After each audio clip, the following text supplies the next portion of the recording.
Hello everyone. The movement of the mandible are caused by a few muscles, the muscle of mastication and the suprahyoid muscles. Suprahyoid muscles. So I'm going to tell you these. This is the mandible and it's the neck. This is the hyoid bone.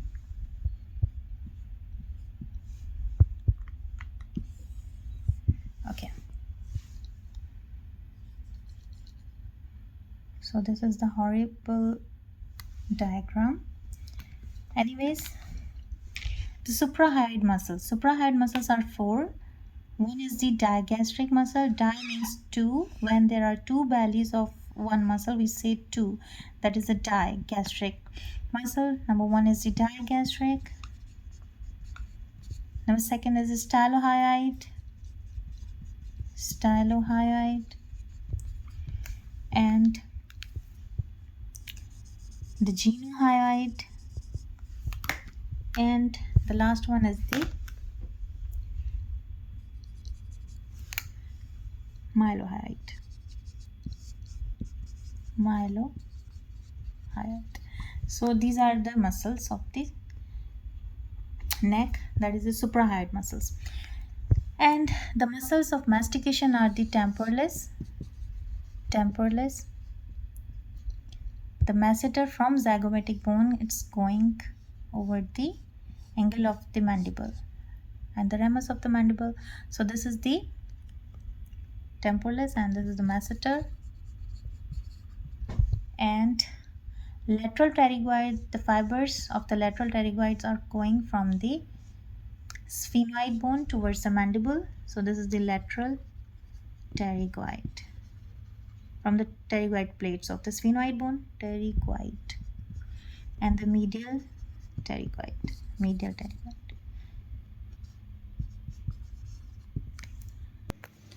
These are the suprahyoid muscle, the digastric, this green muscle, genohyoid, mylohyoid, and the stylohyoid. This is the lateral pterygoid from the lateral pterygoid muscle from the sphenoid bone towards the mandible. As you can see here, this is the masseter muscle. It is starting from the zygomatic arch and going towards the angle and lateral ramus of the mandible, right? So when it contract, it will pull the mandible above. Another one, the temporalis muscle, it has anterior, middle, and posterior fibers. So when the anterior fibers are contracting, it will pull again the mandible above. So it is also causing the elevating movement of the mandible. This is the medial pterygoid.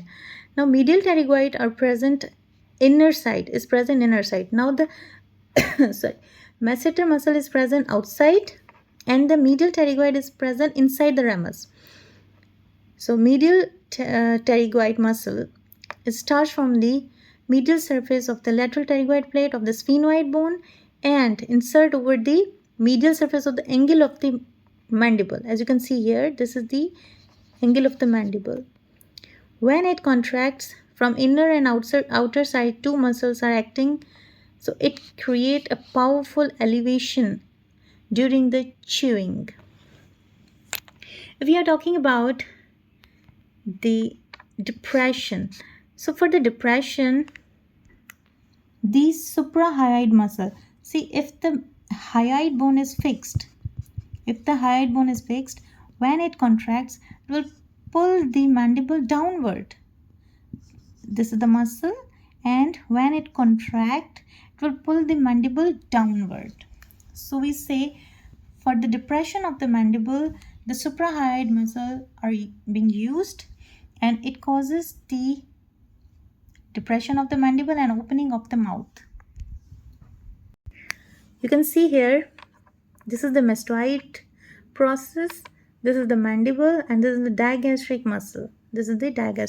And it is the mylohyoid muscle. This is the mylohyoid muscle from the mylohyoid line towards the hyoid bone. So mylohyoid muscle starts from the mylohyoid line of the mandible. When it contracts, obviously it will pull the mandible downward.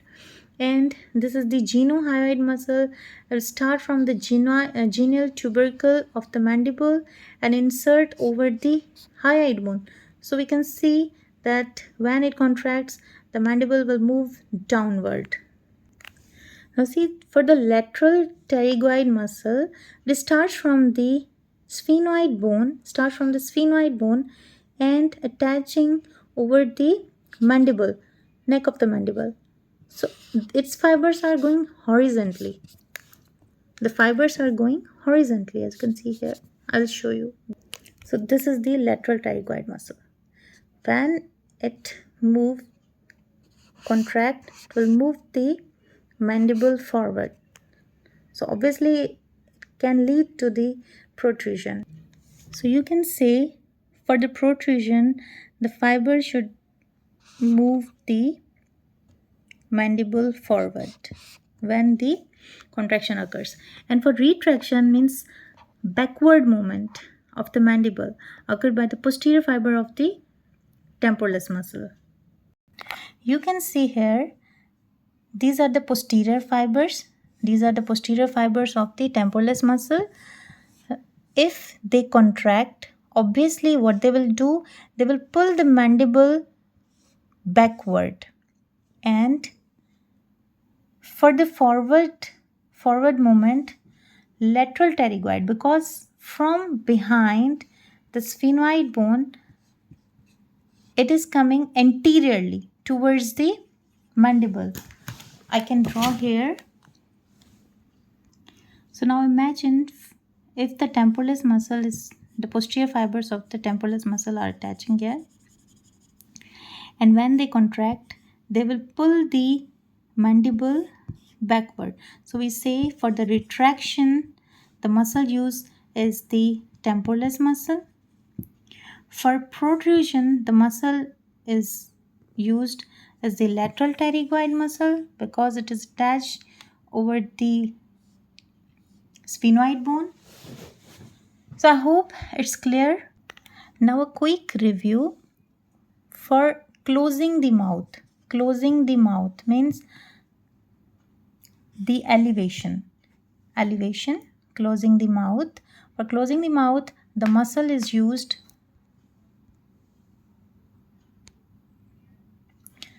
temporalis, the fibers go up, the masseter outside and inside the medial pterygoid. For elevation, the temporalis muscle, the masseter muscle outside and inside the medial and medial pterygoid muscle. So these three are responsible for the elevation of the mandible. Now for depression, there is hyoid bone. The muscles which are present suprahyoid, when they contract, they will pull the mandible downward. So these are the digastric, mylohyoid, genohyoid. You know what? All the muscles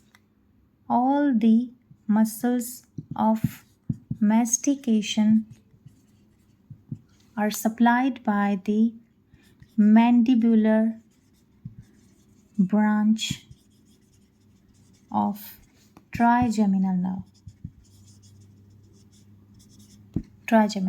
Mandibular branch of the trigeminal nerve, right? And now the suprahyoid muscle. In suprahyoid muscle, we have studied the digastric muscle, the mylohyoid muscle. These are also supplied by the mandibular division of trigeminal nerve. But the genohyoid muscle is supplied by the C1 fibers of the hypoglossal nerve. You remember the hypoglossal nerve? The hypoglossal nerve carries the fibers of the C1 and supplying the genohyoid muscle. Now what happens? I'm telling you. If the injury occurred to mandibular nerve, what will happen? It will result in weakness of the both opening and closure of the jaw. But still, the closing of the mouth or jaw is difficult, but the opening is not completely lost because the genohyoid muscle is supplied by C1 fibers through the hypoglossal nerve, so its function remains still there, and there is the gravitational force also present, so the opening of the mouth is still there. It's weakened but still there because of genohyoid muscle. Otherwise, the closing of the mouth is difficult. So the final message is, since the mandibular division of the trigeminal nerve supplies all the muscles of mastication and also the mylohyoid muscle and the anterior belly of the digastric muscle, still there is weakness of the both jaw closure and the opening. Closure is affected because elevators become weak, while opening is affected because the lateral pterygoid, mylohyoid, and anterior belly of the digastric are also weakened. However, the mouth opening is still not completely gone because of the gravitational force and luckily our genohyoid muscle, and it is supplied by the C1 fibers through the hypoglossal nerve. Thank you very much. I hope your concept is cleared, and we'll meet in another video. Allah Hafiz. If you want more videos, you can comment me. I will post these videos. Okay? Allah Hafiz.